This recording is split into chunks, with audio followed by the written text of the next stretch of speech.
lire. Et comme ça a été très très vite, en 3 mois, bon, quand même, on avait éliminé quasi la totalité des Tutsis du Rwanda à l'intérieur du pays. Bon, donc après une période comme ça, qu'est-ce qu'on fait quand on est là,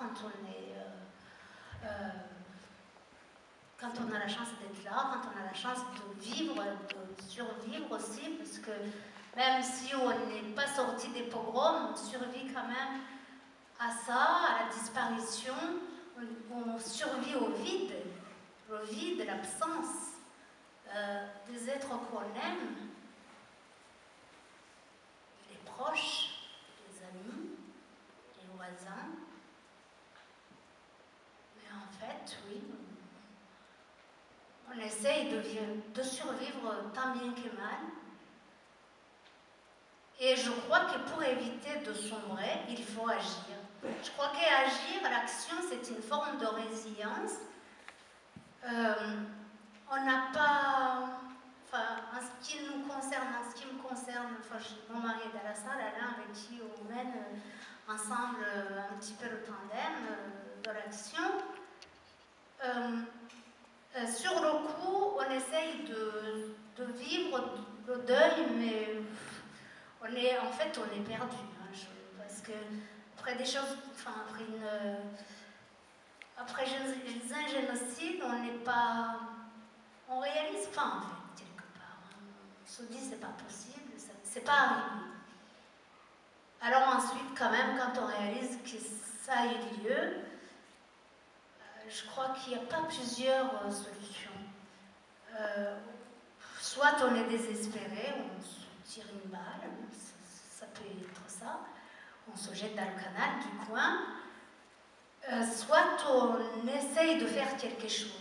Parce qu'entre les deux, j'ai l'impression que c'est pas possible. Enfin, en ce qui me concerne, je crois qu'on essaye les deux, mais c'est pas possible. Donc on s'est dit, qu'est-ce qu'on fait? Et faire, c'est se dire, il y a quand même des coupables, il y a des personnes qui ont fait ça, et la plupart venaient tous d'atterrir, enfin la plupart, hein, on connaissait des individus qui venaient d'arriver en France en 94, aussitôt, qui étaient accueillis les bras ouverts ici dans notre pays, les droits de l'homme, qui étaient accueillis ailleurs aussi, hein, je ne pointe pas que spécialement à la France.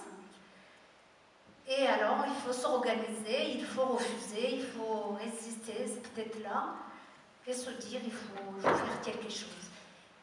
Et quelques années après, avec des amis, on a créé une association qui s'appelle le Collectif des parties civiles. Vous pouvez un petit peu suivre nos actions, ça s'appelle le CPCR.